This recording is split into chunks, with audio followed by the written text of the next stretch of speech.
Fala pessoal, tudo bem? Lucas aqui falando. Hoje então mais uma aula. O tópico da aula de hoje é o voo planado. Bora começar. Então a gente começa a aula falando sobre o que é o voo planado. Passamos pelo diagrama de forças, relação LD, velocidade e melhor planeio, o efeito do peso, efeito da altitude, razão de planeio, velocidade mínima fundamento e o efeito do vento no voo planado. E o que é o voo planado? O voo planado é a trajetória descrita pela nossa aeronave quando em voo descendente sem motor. Então é importante frisar aqui que o estudo, a análise do movimento, ela é realizada sem a tração do motor. O motor ele está em marcha lenta ou power off. Então nós vamos ter a nossa aeronave. Notem então a nossa linha de referência da fuselagem, aquela linha que corta o nariz até a cauda. Nós temos a nossa linha do horizonte. E aí agora o vento relativo, ele vem de baixo, A nossa aeronave está numa trajetória descendente. E o ângulo formado entre a linha do horizonte e o vento relativo é o nosso gama, nesse caso menos gama, que é o nosso ângulo de trajetória de descida. Então lembrem da aula de equações de movimento que o gama ele foi definido como positivo lá no voo ascendente. Então, como a aeronave está descendo, esse gama ele é negativo. Então nós vamos ter o θ, que é o nosso ângulo de atitude, que vai ser o ângulo formado entre a linha de referência da fuselagem e a linha do horizonte, e o nosso ângulo de ataque α, ângulo formado entre a linha de referência e o vento relativo. Lá na aula de equações do movimento, a gente viu que o θ ele é igual ao α mais o gama. Nesse caso, o gama ele é negativo, então a gente coloca esse sinal de negativo aí. E aí a gente tem a mesma relação. Então, θ, esse ângulo aqui, ele é o quê? Ele é o alfa, todo esse ângulo, menos o gama. E aí a relação permanece a mesma. Tá certo? Então, resumindo, alfa é o nosso ângulo de ataque, θ é o nosso ângulo de atitude, pitch angle, e gama, menos gama, é o nosso ângulo de trajetória de descida, flight path angle. Se nós assumirmos um alfa e um θ muito pequenos, então a gente pode simplificar o nosso diagrama e assumir que o vento relativo ele está alinhado com a linha de referência da fuselagem. Então, para um alfa e θ pequenos, a gente faz essa aproximação e diz que o vento relativo ele está alinhado com a linha de referência da fuselagem. E essa é a figura mais comum que a gente tinha visto lá nos cursos de piloto privado e piloto comercial. Então, nós vamos ter o nosso menos gama, o nosso ângulo de trajetória de descida, e aí agora eu quero tirar esse sinal negativo, então eu chamo o menos gama de gama barra. Só que eu vou combinar com vocês a partir de agora que mesmo sendo gama barra, eu vou continuar chamando gama, tá ok? Isso vai facilitar a explicação.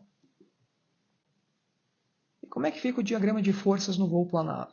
Nós temos a nossa aeronave em trajetória descendente, e aí por definição a sustentação ela é sempre perpendicular ao vento relativo, então ela vai estar apontando aí para cima.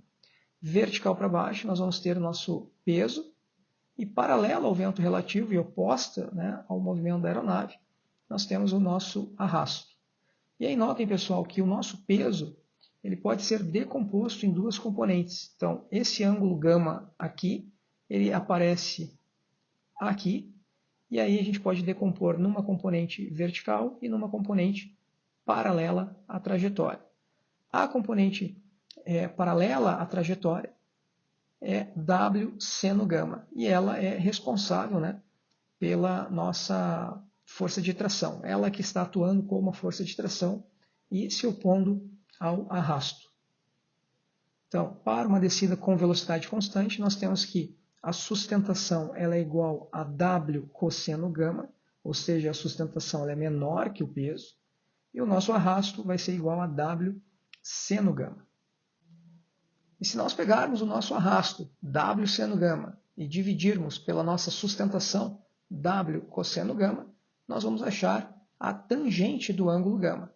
E aí notem, a gente pode fazer todas as simplificações, chegando ao resultado de que a tangente de gama é apenas uma função do coeficiente de arrasto e do coeficiente de sustentação.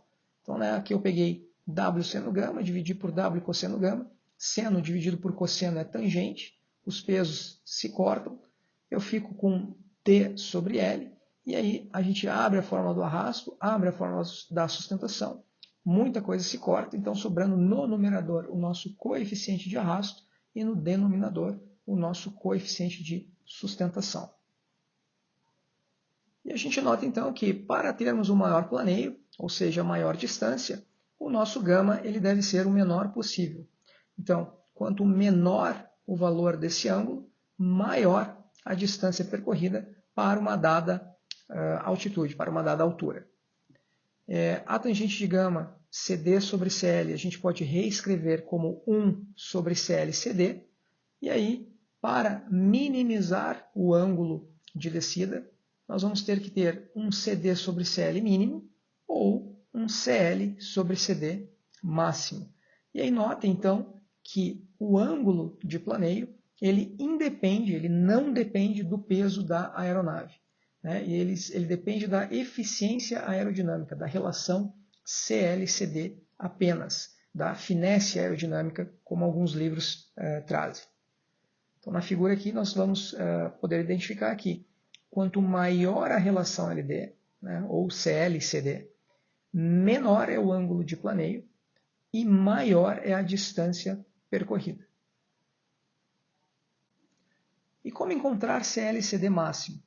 A gente lembra, né, que o nosso coeficiente de arrasto ele pode ser descrito através dessa equação aqui do segundo grau, onde nós temos CD0, a nossa parcela de arrasto que não está relacionada com a geração de sustentação, nosso arrasto parasita, mais K1Cl mais K2Cl ao quadrado, que é a parte do arrasto que está relacionado com a geração de sustentação. E a gente nota então que o coeficiente de arrasto ele é em função do coeficiente de sustentação. E aí a gente pode então derivar a relação CL-CD em relação ao coeficiente de sustentação e igualar a zero para encontrarmos o ponto de máximo. Então, derivando a relação CL-CD em relação ao CL e igualando a zero, a gente chega que o CL óptimo ele é igual à raiz quadrada de CD0 sobre K2. E isso a gente viu lá na aula de máximo alcance. Quem não viu essa aula ainda, corre lá, assiste, onde a gente demonstra essa derivação aqui. E esse resultado corresponde ao ponto onde o arrasto parasita é igual ao arrasto induzido. Então, o nosso CL óptimo ele é igual à raiz quadrada de CD0 sobre K2, onde se a gente reagrupar, a gente tem que K2Cl ao quadrado é igual ao nosso CD0. Então, da nossa polar de arrasto, a gente pode então agora pegar e substituir lá na tangente de gama. A gente tem que tangente de gama era CD sobre CL. CD é toda essa expressão aqui. Então a gente coloca no numerador. E agora onde tiver CL, a gente substitui pelo CL óptimo. E aí simplificando, a gente chega aqui, a tangente do ângulo gama é igual a 2CD0 sobre a raiz quadrada de CD0 sobre K2 mais K1.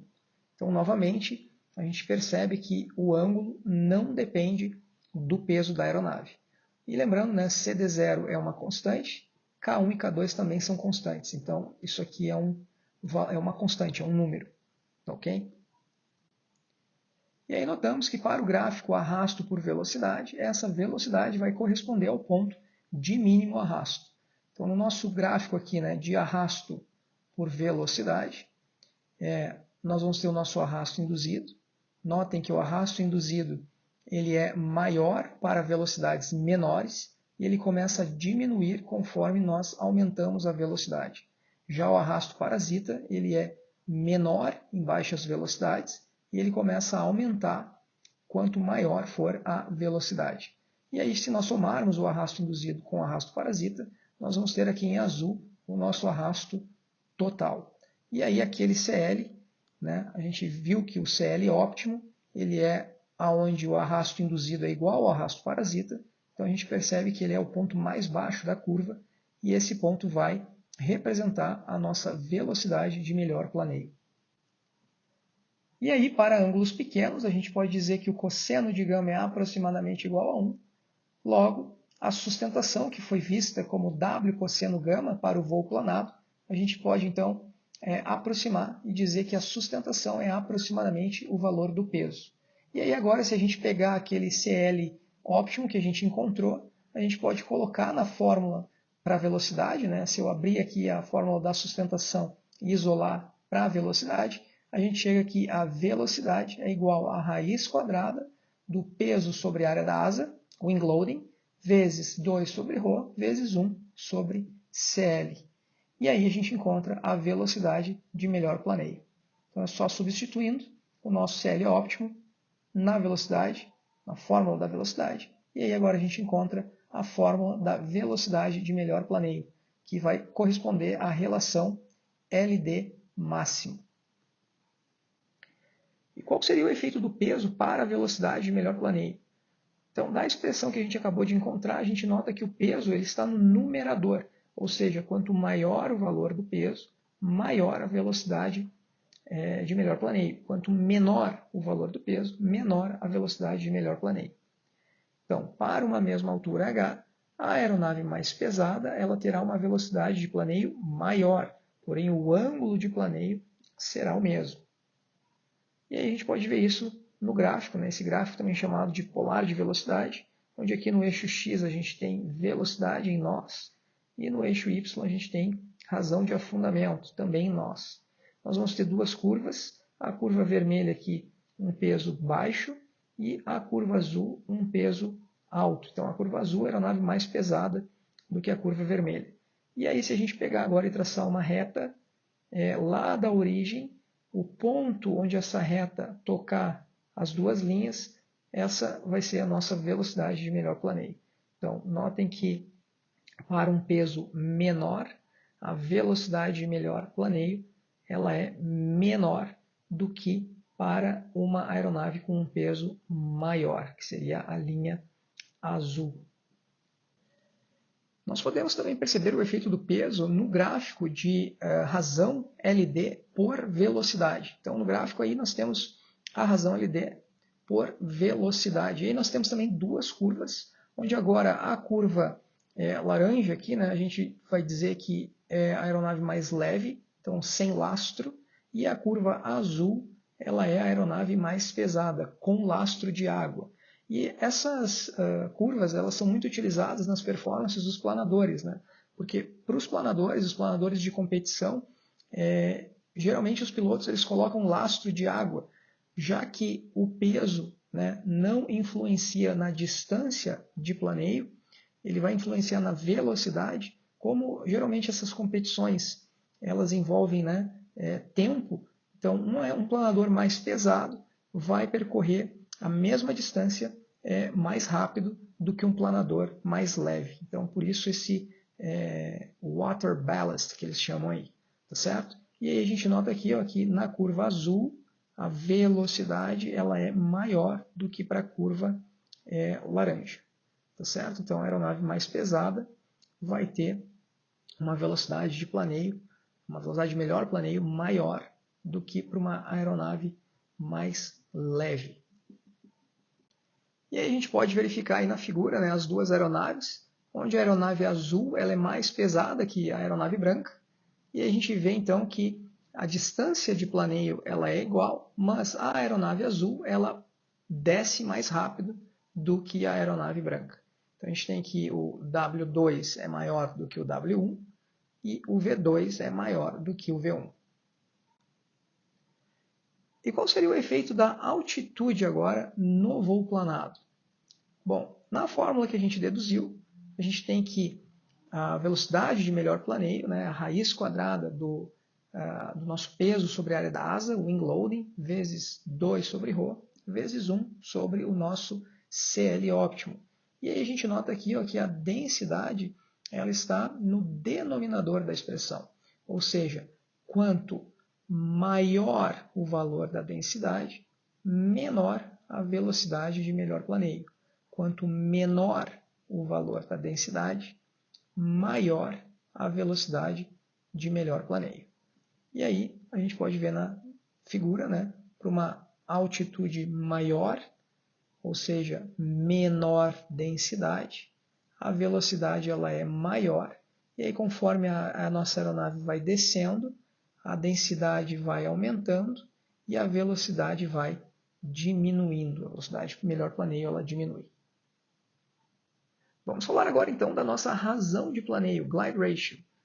E a razão de planeio de uma aeronave é a distância percorrida dividida pela altitude perdida nessa distância. Então nós temos a figura aí, a nossa aeronave, numa altura h, e aí o nosso glide ratio vai ser o quê? Vai ser a distância percorrida durante o voo planado, dividido pela altura inicial que estava a nossa aeronave.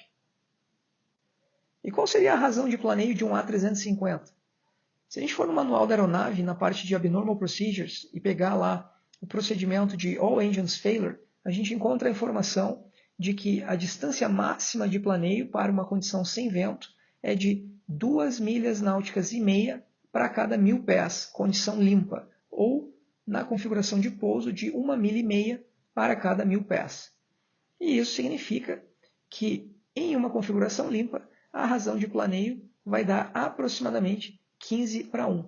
Então, se a gente pegar o nosso avião, né, eu pego ali, vamos considerar 1000 pés de altitude, uma distância de 2,5 milhas, isso é aproximadamente 15.190 pés, e aí eu pego então a minha fórmula do glide ratio, eu divido 15.190 pés por 1000 pés, e eu vou ter a razão de planeio de 15,19, ou 15:1, né? A gente pode arredondar como aproximadamente 15:1. Já para uma aeronave Cessna 172, uma aeronave de treinamento, a gente vai ter uma razão de planeio de aproximadamente 9:1. Então, se for lá no manual do Cessna 172, a gente vai ter aqui essa informação. Então, a velocidade de melhor planeio, 65 nós de velocidade indicada, a propeller, né, em windmilling, né, ou seja, molinete, flaps up e 0 vento, sem vento. Então, se a gente pegar, por exemplo, aqui 4.000 pés, 4.000 pés vai nos dar uma distância de aproximadamente 6 milhas náuticas. E aí eu coloco na fórmula, eu sei que 6 milhas náuticas é aproximadamente 36.456 pés, e aí dividindo vai dar uma razão de planeio de 9,1, ou 9:1. Notem que a razão de planeio ela é adimensional, as unidades se cortam, pés com pés se cortam, então ela é adimensional. Qual seria então a nossa velocidade mínimo afundamento? Ou, em outras palavras, a velocidade que vai nos permitir ficar o máximo tempo possível no ar. Bom, durante a aula nós vimos o equacionamento para a nossa velocidade aerodinâmica e nós vimos que V é igual a raiz quadrada de 2 vezes o peso sobre ρCLS. Né? Isso a gente saiu dessa aproximação. Para um gama pequeno, o cosseno de gama é aproximadamente 1, logo a sustentação é aproximadamente igual ao peso. Então esse vetor velocidade ele pode ser decomposto em duas componentes, que é o que a gente vai ver agora. Então a gente pode perceber na figura que a nossa velocidade aerodinâmica, aqui em amarelo, pode ser decomposta em duas componentes, uma componente vertical para baixo e a outra componente horizontal. Essa componente vertical é a nossa razão de descida. Para um ângulo pequeno, a gente também pode aproximar e dizer que a tangente de gama é aproximadamente o seno de gama. Ou seja, a razão de descida, V seno gama, vai ficar da seguinte maneira. Então, seno gama a gente aproxima por tangente e o V a gente calculou no slide anterior e a gente sabe que é a raiz quadrada de 2 sobre ρCL vezes o nosso wing loading, W sobre S. Então agora, o seno eu pego aqui, CD sobre CL, multiplico com a velocidade, e aí eu noto que a razão de descida, se a gente considerar um peso, área da asa e altura constantes por um momento no tempo, a gente vê que a razão de descida ela é em função apenas do coeficiente de arrasto e do coeficiente de sustentação. Ou seja, para uma razão de descida mínima, CD ao quadrado sobre CL ao cubo deve ser mínimo, ou CL ao cubo sobre CD ao quadrado deve ser máximo. E como encontrar CL ao cubo sobre CD ao quadrado máximo? Então, novamente, a gente lembra que o nosso coeficiente de arrasto é igual a CD0 mais K1CL mais K2CL ao quadrado. Ou seja, o nosso coeficiente de arrasto ele é em função do coeficiente de sustentação. E aí, nós podemos então derivar essa expressão aqui em relação ao coeficiente de sustentação e igualar a zero para encontrar o ponto de máxima. Então, nós vamos fazer isso aí. A gente vai derivar CL ao cubo sobre CD ao quadrado em relação ao CL, igualar a zero para achar o resultado. E aí a gente aplica a regra do quociente para derivadas. Da nossa aula de máxima autonomia, a gente lembra que o CL vai ser igual ao K1 mais ou menos a raiz quadrada de K1 ao quadrado mais 12K2CD0 sobre 2K2. Esse CL, então, vai ter duas raízes, uma positiva e uma negativa. A gente vai pegar o valor positivo. Então, essa dedução a gente viu lá na aula de máxima autonomia. Quem não assistiu, corre lá, assiste, onde a gente chega, onde eu mostro como a gente chega nesse resultado aqui. E aí, colocando na fórmula da velocidade, a gente acha a velocidade para a razão de descida mínima. Chegando agora, então, no final da nossa aula, vamos ver qual é o efeito do vento sobre o voo planado. Então, o vento ele vai ter forte influência sobre o alcance de voo da aeronave. O vento de proa reduz o alcance da aeronave, já o vento de cauda aumenta o alcance de voo. Entretanto, a razão de descida permanece constante e independe do vento. Vamos ver então um gráfico onde a gente tem um exemplo, simplesmente um exemplo aleatório, onde nós vamos ter três aeronaves partindo do mesmo ponto, da mesma altitude, 1 km de altura, e aí a primeira aeronave aqui encontra um vento de proa de 5,5 metros por segundo. A aeronave aqui no meio, ela está na condição sem vento, já a aeronave da direita, ela vai encontrar aqui um vento de 2,2 metros por segundo, porém de cauda. E aí nós notamos que a primeira aeronave vai percorrer 5 km, a segunda aeronave vai percorrer 9 km e a terceira aeronave vai percorrer 11 km. Então a aeronave com vento de cauda, apesar dele ser menor, 2,2 apenas metros por segundo, vai percorrer uma distância de 11 km. A gente nota também que para esse exemplo, os tempos são os mesmos, ou seja, a primeira aeronave percorre 5 km em 15 minutos. A segunda aeronave, 9 km em 15 minutos. Já a terceira, 11 km em 15 minutos. E aí nós percebemos que a velocidade vertical, a razão de descida das três aeronaves é a mesma, 1,1 metros por segundo. Já o que vai mudar vai ser a velocidade em relação ao solo. Então, o vento ele altera a distância de planeio, porque ele altera a velocidade que a aeronave está em relação ao solo. Então, no primeiro caso, a gente vai ter que pegar a velocidade da aeronave, 10 metros por segundo, e diminuir pelo vento de proa, 5,5. Então, a velocidade em relação ao solo é de 4,5 metros por segundo. No segundo caso, vai ser o mesmo, não tem vento, 10 metros por segundo. Já no terceiro caso, a gente tem que somar. A velocidade em relação ao solo vai ser os 10 metros por segundo, mais agora os 2,2 de cauda, somando aí ficando a 12,2 metros por segundo.